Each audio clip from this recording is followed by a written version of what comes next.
Buenas tardes. De la segunda parte de la clase de historia de la clase de historia de América.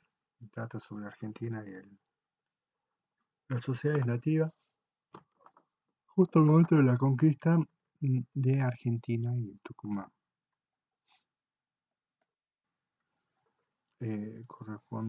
Seguimos en unidad 2, ¿sí?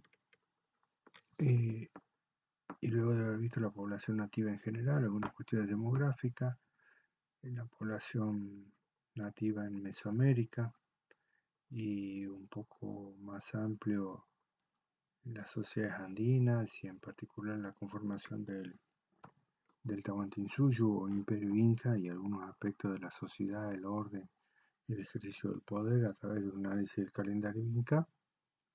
Lo que estamos en esta segunda parte completamos algunos aspectos en general de los indios de América del Sur y de la Argentina en particular.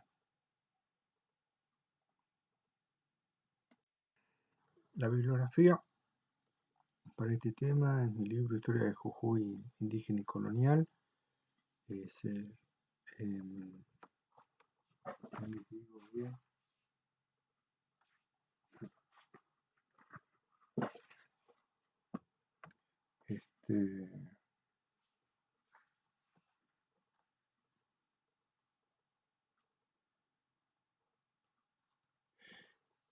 el capítulo que refiere al Jujuy indígena en el Tucumán, ¿sí? O sea, la región del Tucumán y la situación nativa aborigen antes de la conquista en el Tucumán, ese capítulo. También un artículo de Silvia Palomeque sobre el mundo indígena en la compilación Nueva Historia Argentina, que ya les envío parte del capítulo, porque en realidad el capítulo es amplio, porque en la primera parte describe a las sociedades indígenas antes de la conquista y después en la segunda parte eh, describe la fundación de las ciudades y la resistencia. Eso lo vamos a ver al final de esta unidad. Y el tercer artículo es de Daniel Santamaría, La sociedad indígena, la nueva historia de la nación argentina, una obra de la Academia Nacional de la Historia, a diferencia del anterior que era obra de una editorial. También en este caso vemos la primera parte del artículo en el cual describe algunos aspectos de las sociedades indígenas antes de la conquista. En la segunda parte va a precisar algunas cuestiones de estas sociedades indígenas luego de la conquista española y que junto con la segunda parte del artículo de Palomeque lo vamos a ver al final de esta unidad. Bueno, acá introducimos un nuevo dato para ya empezar a ubicarnos cronológicamente, ¿sí? Esos tiempos inmemorables o míticos que nos habíamos acostumbrado a plantear respecto de la constitución de la Triple Alianza en Mesoamérica y el Tahuantinsuyo con los incas, ya eh, se pueden superar en el sentido de que hay una cronología más que se puede especificar, ¿sí? De hecho, estas sociedades indígenas, a través de los datos de la arqueología, se pueden este, fechar alrededor del 10.000 antes de Cristo y con un desarrollo eh, eh, regional en cada una de las partes de la Argentina aproximadamente a partir del siglo XI después de Cristo. Y lo que vamos a ver es con ese inicio hasta 1535 cuando se dan las primeras entradas conquistadoras y colonizadoras en la región. ¿Sí?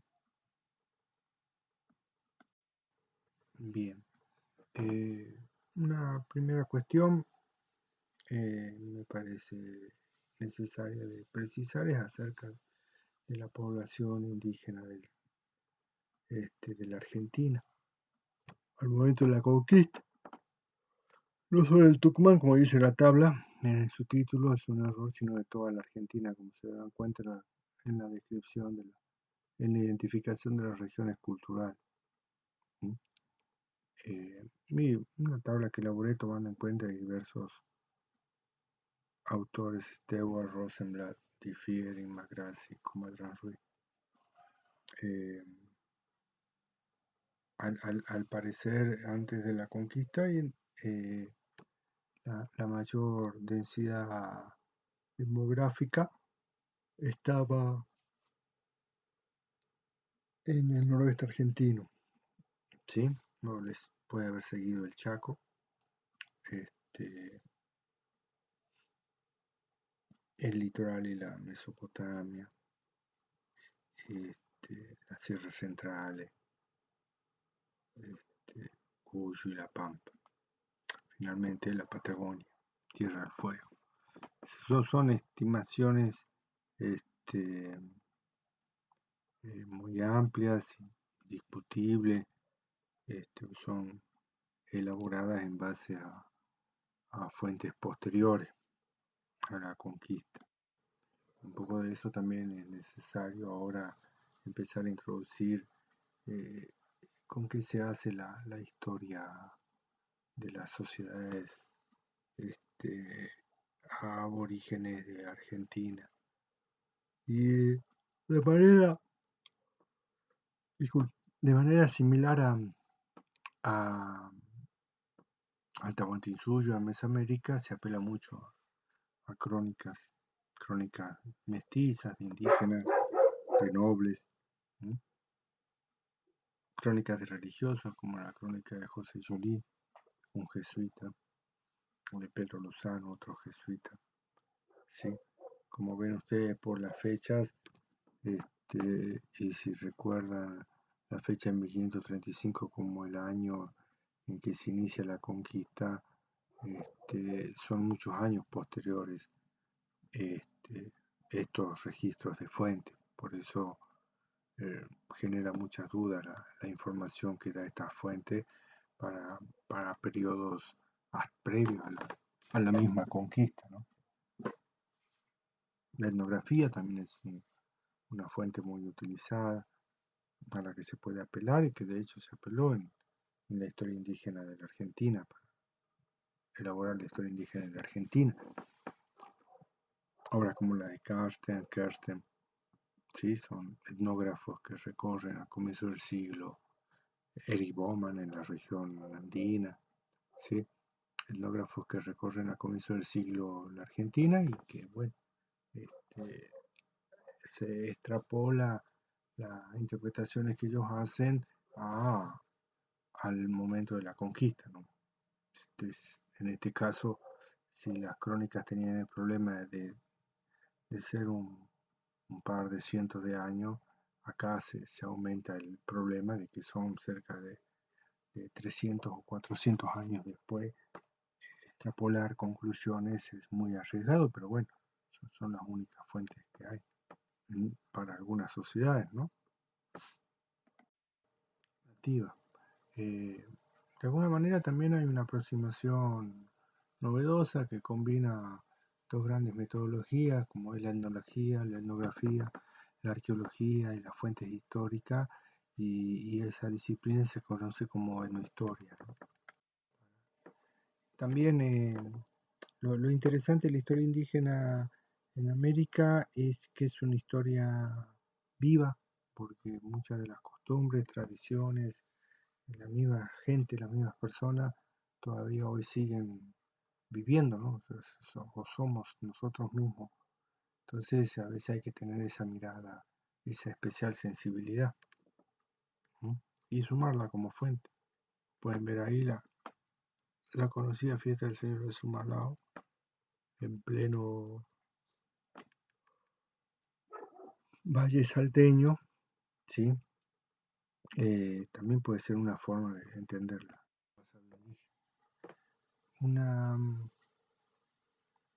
otra fuente es la propia imaginación, ¿no? Tienen que aplicar, como el inicio de este relato que después vamos a ver más adelante.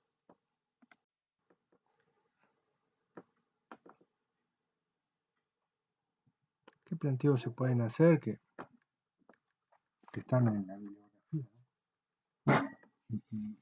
que tienen en cuenta hoy la, la etnohistoria, la historia, la arqueología, la antropología, la etnografía moderna argentina respecto de las sociedades indígenas de la Argentina. Una vez que se discute mucho las identidades indígenas asignadas tradicionalmente, ubicadas, localizadas, ¿sí? Querendíes en tal lugar, calchaquíes en otro, diaguitos en otro, sanavirones en otro. Lo que vimos un poco la clase pasada, ¿se acuerdan que está en el mapa? Eso se discute mucho actualmente porque, bueno, son más bien en muchos casos configuraciones sociales antes que identidades estructurales y fijas a grupo de personas. Por ejemplo, tenemos el ejemplo local y regional de Tucumán, de los calchaquíes, cuyo nombre responde a tal vez a indígenas payocas, mismas cunas incas probablemente bajo el liderazgo de Juan Calchaquí, de allí el nombre, o de los humahuacas mismos, ¿no?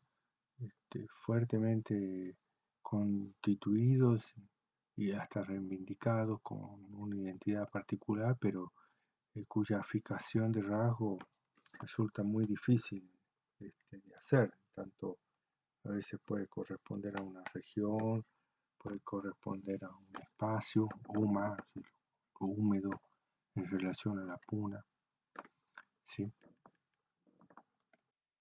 Bien, concretamente la Argentina puede dividir, uno puede hacer diversos análisis para clasificar a las sociedades indígenas, el mundo indígena. Uno es tomando los distintos paisajes geográficos, ¿sí? No, no. Uno es tomando los distintos paisajes geográficos, como la puna, la zona selvática, la zona pampeana, ¿sí? Que es válido porque tiene mucha homogeneidad, como la puna de Atacama, ¿no? Que pueden ver ahí en el mapa. Es claramente delimitable y que comprende, ¿no?, gran parte de la Argentina, ¿sí? Desde Jujuy hasta Catamarca prácticamente. En este espacio, como en los valles y sierras del Tucumán, encontramos sociedades agrícolas, ganaderas, ¿sí? Otro gran espacio también reconocible y también extremadamente complejo es el Chaco, que abarca actualmente parte de Bolivia, gran parte de Bolivia, de Brasil, del Paraguay y de la Argentina, ¿sí? Desde Jujuy hasta el litoral, ¿sí? Y que puede dividirse en estas tres grandes franjas climática y ecológica, occidental, central y oriental, y en el cual más o menos puede identificarse esas identidades indígenas. En síntesis, en esta clase presentamos lo que después van a poder ampliar con la bibliografía, que las configuraciones étnicas a veces son muy difíciles de plantear. Si bien se pueden reconocer, son muy difíciles de plantear y de estructurar, pues son muy cambiantes. El caso de tobas o juríes, ¿sí?, que son más bien denominaciones que responden a una performance particularmente mestiza y resistente a la ocupación del espacio antes que a una denominación o una identificación étnica, ¿sí? Otra cuestión, el espacio geográfico es determinante en unas sociedades no excedentarias como las sociedades nativas de la Argentina. El espacio geográfico es determinante, ¿no? El agua es fundamental tanto para el desarrollo de la economía como para toda la tecnología de acceso y control de los recursos, ¿sí?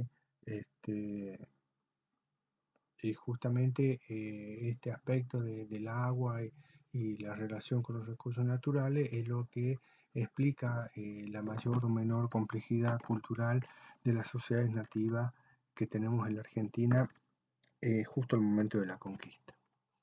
Bueno, esta presentación general, este, damos por terminado esta parte de historia indígena de la Argentina que pueden ampliar y especificar con la bibliografía. Gracias.